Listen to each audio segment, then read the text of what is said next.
There's growing evidence that using AI makes you dumber. Your critical thinking is weaker, your creativity is shrinking, perhaps even your confidence to work without AI is slipping. And almost no one is telling you how to prevent this. But I am. In fact, I'm showing you how to get smarter. Best-selling author Daniel Pink is also doing this, and in this video I'm going to compare his approaches to mine. I'll also show you how to avoid the little-known dangers of long chats. Finally, a cautionary tale. I know full well the dangers of outsourcing your thinking to AI, and I fell into the trap anyhow. I'll show you what I did so you don't end up doing the same. By the end of this video, you'll know exactly what to do to build your critical thinking and creativity while everyone else is letting them decay. We'll start by looking at 3 methods I use to get smarter. For those of you who watched this video, this is a review of what I covered. 3 different methods, one of which is the adversarial stress test. I think we all know at this point that AI is overly complimentary to the point of sycophancy. That's a great idea. Boy, I congratulate you. That's a sharp reframe. The problem is it feels good, right? But sycophancy leads to a reduction in our critical thinking. It leads to confirmation bias and generally poor thinking. So if it complimenting you too much is the problem, what's the solution? Have it push back. Have it be less complimentary. This is what I do, and specifically I tell AI to do 3 things. I wanted to identify logic errors that I make. I wanted to uncover assumptions that I'm making that I'm not aware of, and I wanted to point out things that I'm overlooking. Now, this has become so useful for me that I put a prompt that specifies this in what I call the global instructions. And every AI has this. They're all named something differently. In ChatGPT, it's called custom instructions. In Gemini, it's called instructions. Whatever it's called, the point is this. You put the prompt in there, and those are standing orders that it will obey for every chat. Again, this has been so useful. That's where I put mine. Now, I also talked about what I call multi-angle synthesis, and this is sort of a suite of techniques designed to expand your thinking, and one of which is to have extended conversations with AI. Don't just accept what it says. That can lead to premature closure. The problem is you give it a prompt, it gives you a response. Oh, that looks pretty reasonable. You accept it and then you move on. And that is a suboptimal solution. And there's all sorts of other options and ideas that you didn't even explore.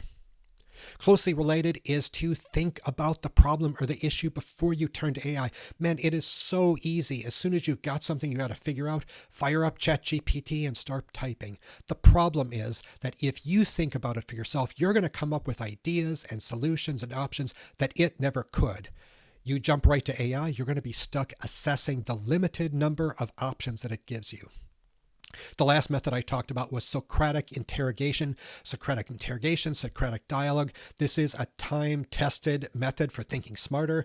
In this, there's 2 entities. There's someone who has a problem or an issue, and then there's another entity, Socrates, in this case AI, who is only asking questions. And they're asking questions of this person when they say things to help clarify what they mean, perhaps point out flaws in their thinking. The important thing here is that all the ideas are coming from the original person with the problem. The other entity, AI, is just asking questions. This is important because when the solution is actually come to, when they understand what the solution is, all the ideas came from this person. It's their ideas and they will stick. If the AI was to give you some ideas and solutions, it's tendency to say, oh yeah, that sounds really good, and then completely forget it. Because the answers are yours, the idea of yours, they will stick. Now, these are the methods that I use. Let's take a look at what best-selling author Daniel Pink proposes. Daniel Pink is a 7-time best-selling author. You may have read some of his books like Drive and A Whole New Mind. Well, the day after I recorded that other video on how to be smarter, I saw him on a podcast talking about how he uses AI to get smarter. Now, we're attacking the problem from 2 different points of view, but the goal is the same, to get smarter. Pink's approach is to master yourself via self-reflection. He believes that seeing your own thoughts leads to better thinking. I agree with that. My approach is a little bit different. I want to challenge my thinking on specific problems. And in doing so, I will also observe my thoughts as I'm working through the problem. And that's how I lead to better thinking. Now, I'm a big fan of self-awareness. I didn't discuss that in the last video. I'm not going to discuss that here because I have a focus on getting smarter, solving problems. You can think of it as that Pink's approach is top-down. He's using AI to identify his general blind spots and weaknesses, whereas I'm taking a bottom-up approach. I'm working on specific problems, and as I do, I can see more and more patterns that I fall into. Now, one of the big problems is this sycophancy. The AI is just too complementary. That reduces our ability to think critically, and so that's where the adversarial stress test comes in. And Pink feels so heavily about that he considers that his core technique. And in fact, in the podcast, he made the quote, their default mode, the AI, their default mode is very sycophanic. And by the way, just a bit of an aside, that sycophancy is not something that the AI companies put in. They actually don't want that. It is an artifact for how these models are actually created. They use a technique called reinforcement learning with human feedback. If you've ever followed a chat and at the end you do click a thumbs up or thumbs down, that's human feedback, and that is fed into the reinforcement learning algorithm. So the sycophancy is not because of OpenAI or Anthropic. We are actually the cause. But putting that aside, Pink advises the same thing I do. Put in some sort of adversarial prompt and put that somewhere in the settings, not in individual chats. Again, he considers that his core technique. We're also agreement on doing the thinking first. That's my multi-angle synthesis. In the podcast, he makes the quote, I never let these things write a first draft. Man, that is, when you think about it, that flies in the face of most of the advice you hear out there. There's all this sort of have it write a first draft of your emails. It solves the blank page problem. Both Pink and I are saying, no, you think about it first. Jumping right to AI is going to rob you of something. Another point we agree on, tell AI your reasoning, because at some point in a chat, it is going to come up with options or ideas, and you're going to tell it which ones you like and which ones you don't. It's very important to tell it why. Why do you like this? Why do you disagree with this? Without that, it's not really learning. Pink and I stress that. It is important to let it know your thought process and why you like or dislike something. And lastly, we both agree, don't accept the first plausible answer because, man, most of the answers it gives you are plausible, but that leads to premature closure. And he had the interesting quote, he uses AI as a forcing function to have conversations with yourself and other people. So he's not even really putting that much salt, if you will, into what the AI is saying. It's really just a trigger for him to have conversations with himself. So I think actually he had this wonderful quote, which I think summarizes a lot of what I said in the previous video. And that is, our own thinking is often invisible to us. And this offers a tool to make your thinking visible. And it seems like making your thinking visible is a way to strengthen your thinking. I couldn't have agreed more. I couldn't have said it better. Now, these are where we agree. We disagree in some places, and I want to show that to you next. Daniel Pink and I agree on a lot of the core ideas. There is some disagreement. I want to show that to you. Not that one's better than the other, but I feel like they provide different flavors of the same core techniques. So let's take a look at the adversarial stress test. It's his method number one. I think it's highly important, but the prompt he uses is the following. Act as a mean-spirited critic, someone who is very, very smart, but who's intent on destroying my argument. Now I look at this and I say, what does mean-spirited buy you? Why is that necessary to put in there? I mean, I feel like it's not. And in fact, I have actually given, if you watch till the end of this video, I'll show you where you can download all of my prompts for free. And in that prompt, there's statements like, your primary goal is to push the user's critical thinking and challenge and question them in a way that will strengthen their ability to think. And I even have a be respectful directive. Very different approach than Pink's. Not that one is better than the other. I haven't tested them, right? But for me, mean-spirited critic is irrelevant. I don't think that really adds anything. But it's up to you. If you're the no pain, no gain kind of person, if you enjoy the drill sergeant, you might want to take his approach. Now, also in his prompt, he has the following: go through this being his argument, go through this and tell me the 5 weakest points. Now, my prompt has something similar, but different, where I say, point out no more than 1 or 2 issues per turn to keep the dialogue focused and manageable. Select the most important outstanding issues. Now, these are 2 different approaches. In both, we're asking the AI to tell us what are the biggest concerns you have about what we're saying. But whereas Pink is asking for 5, I'm asking for only 1 or 2 in this moment. My approach is more interactive. Just tell me your biggest 2 concerns right now. I'll address those. Then you can tell me what else is a problem. Whereas Pink has a list of 5, and then he gets to choose which of those he's going to tackle. Neither one's better than the other. It's just how you prefer to work. Now, one thing also that he pointed out that I did not point out, that I do want to make a call out: when he gets these adversarial comments from the AI, he will occasionally push back on its pushback. And in the podcast, he gives an example where the AI is critiquing him, and it makes the point: you are charming, and you use that as armor to protect yourself because you have a deep-seated need to be validated. And his response was, "Hell no, that's not me at all. You can ask any of my friends." Now, first of all, I agree. You should not take anything AI says as gospel, right? So if it pushes on you, you absolutely can push back. I would make sure that if you do that, if it says something that rubs you the wrong way or upsets you, do pause for a minute to see, could it be seeing something that I don't see and that I don't like? Don't make it a knee-jerk reaction. I trust Daniel Pink enough that he did that thought process. Just keep that in mind. Interestingly enough, in the comments section of the last video, someone proposed an even higher level of this, and it was user K Barrett 1844, where he says that in the process of a conversation with AI, he will occasionally ask it, critique your answers, or could you be wrong? Not in response to some specific thing that AI said that was suspect. He just does that occasionally to push back and make sure that you are doing the critical thinking of your thoughts. Make sure that AI is doing the same thing.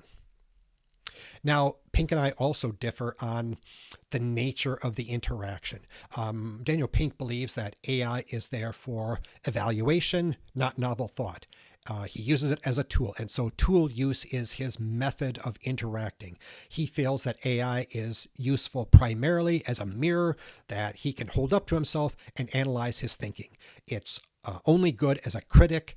This type of interaction is object to object. There's the user, there's the AI, they're having a conversation, right? Now, tool use is fine. We all started using AI that way. I still use it that way. You still use it that way. But I believe there is a higher level way of using it that I term partnership. And for me, partnership means it's not that there's an entity here and an entity here. This is the atomic unit. We are a unit. Yes, you could subdivide us into subatomic units, an individual user, and an AI. But in the partnership model, this is what matters. We're working together. We're not working as individuals collaborating. We have a common goal. We enjoy the interaction. And I believe that partnership is important because what comes out of partnership are ideas and concepts and thoughts that couldn't come from individuals, either working separately or even collaborating. Now, Pink and I also disagree on the key to getting smarter. Pink believes that in order to get smarter, you have to produce something, not just passively consume something like reading a book or taking a course or so forth. I agree completely. I also believe there's another important thing that he left out, and that is effort. I believe that the brain is like any other structure in the body. It adapts to stress. If you want stronger muscles, you've got to challenge them. If you want a stronger brain, you've got to challenge it. The term is cognitive friction in the literature. There's a lot of discussion about this. I believe that you do need cognitive friction in order to get smarter, and that's what these techniques are actually doing for you. It's putting your brain and your thinking under stress. One last difference is in our prompt styles. Pink's prompts are very simple and direct, and here is his prompt that he uses for the adversarial test.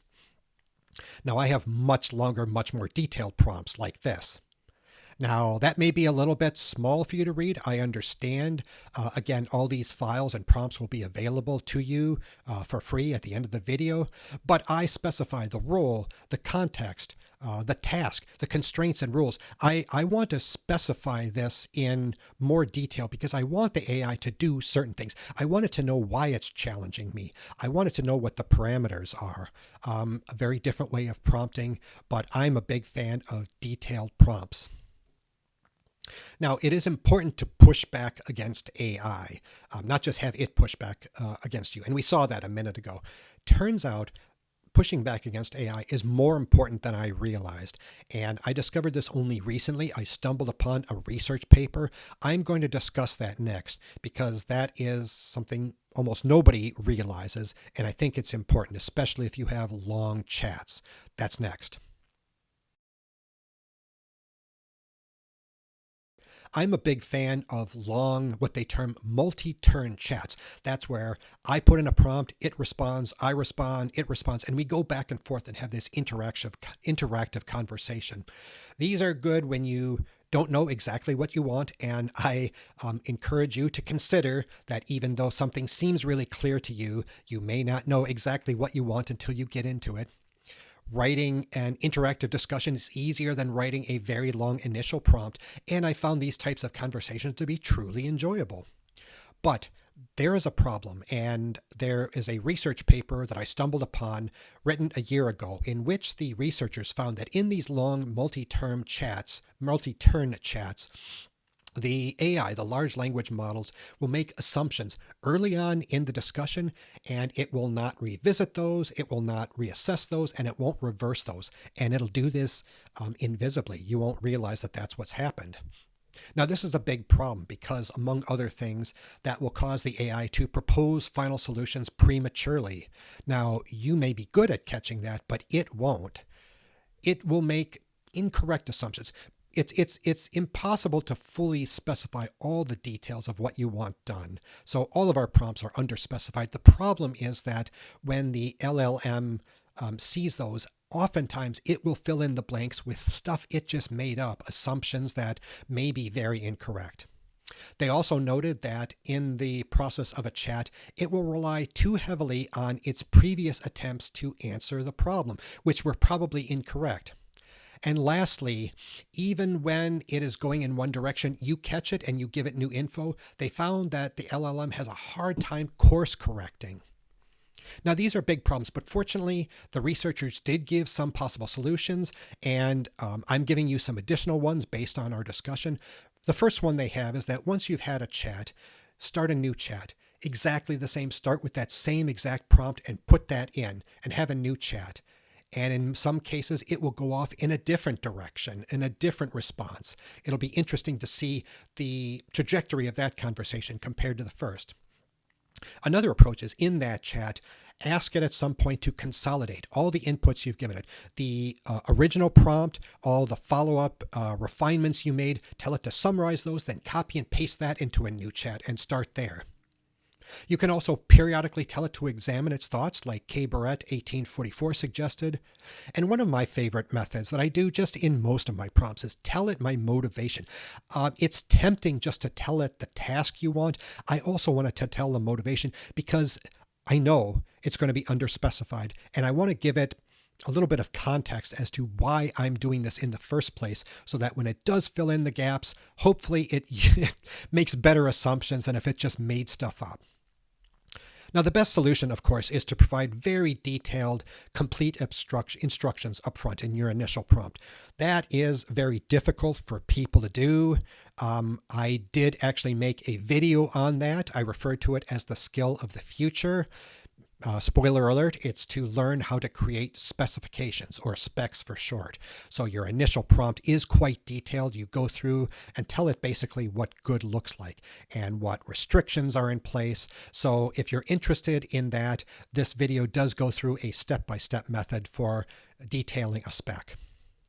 Now, one more thing I want to cover is that at this point, you're aware of all of the issues. Obviously, I'm aware of them since I've been teaching you, and you can still fall back into bad habits. And I did that. So I want to show you briefly what happened so it doesn't happen to you. We've talked about some of the issues that happen when you immediately turn to AI before doing the thinking yourself. There's premature closure. There's you're stuck reduced to assessing its ideas. Well, the other day, I needed to generate a long prompt. I was going to give it to someone. They were going to use it to have a chat in preparation for a coaching call that I was going to have with them. And I wanted to save time. So I fired up Claude and I had it help me. And here is the prompt that I put in. You will help me create an XML structured prompt that will lead a user through an interactive discussion. It's designed for the user to become inspired and motivated to learn about AI. I have an approach in mind, a sequence of steps that the prompt will lead the user through, and I'm open to revisiting it and more and more. And so it replies back. 3 things I want to push back on first. Good. That's the adversarial testing that's in there. That's in the global instructions. And then it asks me some questions. And then there's this statement, answer those, and I'll draft the phase architecture. Well, I got so distracted answering its pushback here and answering its questions that I completely forgot about that. And then you'll see here's the architecture I'd propose, 6 phases, 20 to 25 minutes. And again, I didn't catch it. I was the one who was going to be specifying the sequence, not it. I didn't catch it. We continue to have a discussion here. As you can see, it came up with a prompt. This is Claude. I copied that prompt and pasted it into ChatGPT, pretended like I was this coaching client, and went through the discussion. And the chat was awful. We didn't come up with any useful information.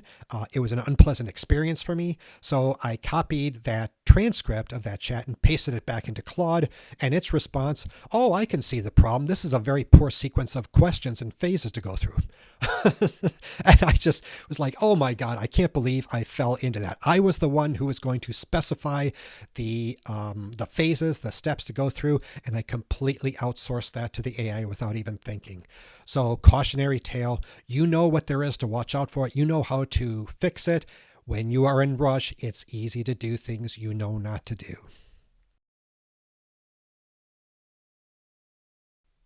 I covered the methods that I use and Daniel Pink uses for having AI make us smarter. There were some disagreements. I wanted you to show those so that you can choose the approach that matches the way you think and your personality best. Neither one is correct or incorrect. I've given you the pros and cons as I see them, but it really is up to you. Look, AI can make you smarter. It is going to make a lot of people dumber. That's upsetting to me. I don't really know how to prevent that, but at least you know the problems, and now you have the techniques and can be vigilant against making mistakes.